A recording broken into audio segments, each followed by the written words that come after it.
ఇల్లు కట్టుకోవాలని ప్రతి ఒక్కరికి ఉంటది కదా! ఇల్లు లేని వాళ్ళకి ఒక ఇల్లు కావాలి.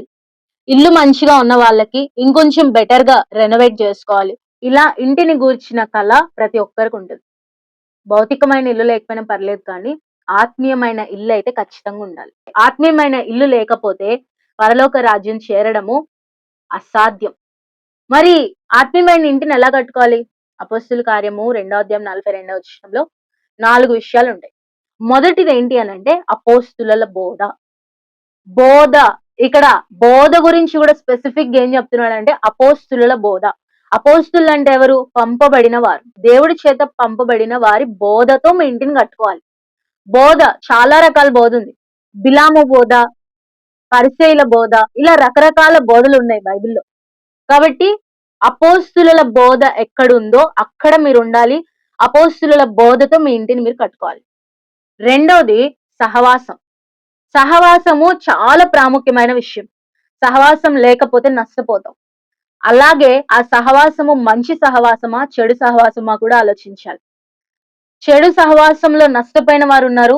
మంచి సహవాసంలో చెడుగా ప్రవర్తించే వారు కూడా బాగుపడిన వారున్నారు. నీ సహవాసము చాలా ఇంపాక్ట్ చేస్తది. ఎలాంటి సహవాసం కలిగున్నావు? నీ సహవాసం చాలా ఇంపార్టెంట్. ఈ సహవాసం అనే పిల్లర్ నీ జీవితంలో లేకపోతే ఆత్మీయ ఇంటిని కట్టుకోలేవు. రాంగ్ ఫెలోషిప్స్ నిన్ను పరలోకానికి తీసుకెళ్లలేవు. మూడోది రొట్టె విరుచుట. Bread breaking. Breaking of bread. అంటే ప్రభు యొక్క ప్రభు యొక్క శరీరంలో ఆయన రక్తములో పాలు పంచుకోవాలి. కొన్ని సహవాసాల్లో వారానికి ఒకసారి ఉంటది. కొన్ని సహవాసాల్లో నెలకొకసారి ఉంటది. ఇది కరెక్ట్, ఇది తప్పు అని చెప్పలేము. ఎవరికి దేవుడిచ్చిన ప్రత్యక్షతను బట్టి వారు చేశారు.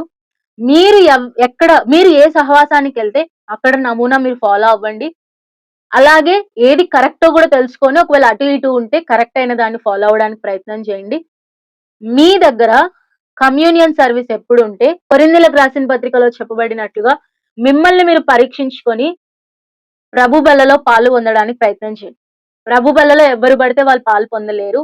రక్షణ పొందిన వాళ్ళు బాప్తిసం తీసుకొని దేవుని సంఘములో చేర్చబడిన వారు మాత్రమే ప్రభు బల్లలో పాలు పొందొచ్చు. అలాగే ఎవరు అడిగినా ప్రభు బల్ల ఇవ్వరు. కాబట్టి ఇబ్బంది ఏం లేదు. ప్రభు బల్లలో పాలు పొందాలి. 4వ విషయము, ప్రాముఖ్యమైన విషయము ప్రార్థన యందు ప్రార్థన చేయాలి. ప్రార్థన అంటే దేవునితో మాట్లాడటం.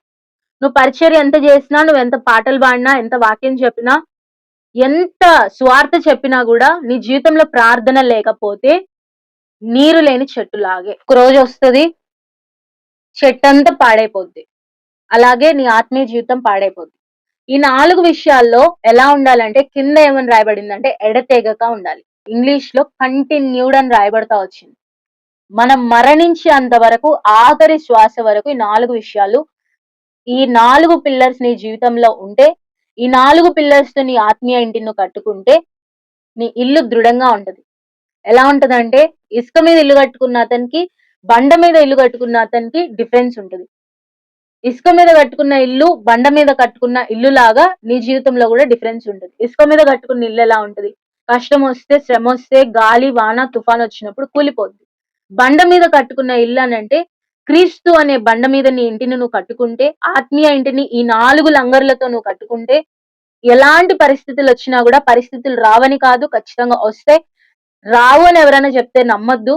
అలాంటి పరిస్థితులు వచ్చినప్పుడు, ఎంత కష్టమైన పరిస్థితి వచ్చినప్పటికీ కూడా నీ ఇల్లు కూలిపోదు. కాబట్టి అపోస్తులుల బోధ, దేవుని చేత పంపబడిన దైవ సేవకుల బోధ, రెండోది సహవాసము, మూడోది ప్రభు బల్ల, 4వది ప్రార్థనలో ఎడతెగక ఉన్నప్పుడు నీ ఆత్మీయ ఇంటిని నువ్వు కట్టుకోవచ్చు. చక్కగా కట్టబడుతుంది. నువ్వు పరలోకానికి వెళ్ళడానికి బెస్ట్ మార్గం. మీ గురించి మేము ప్రార్థిస్తున్నాం. ప్రార్థన అవసరతలు ఏమైనా ఉంటే కింద కమెంట్ చేయండి. మా గురించి కూడా ప్రార్థించండి. Praise the lord.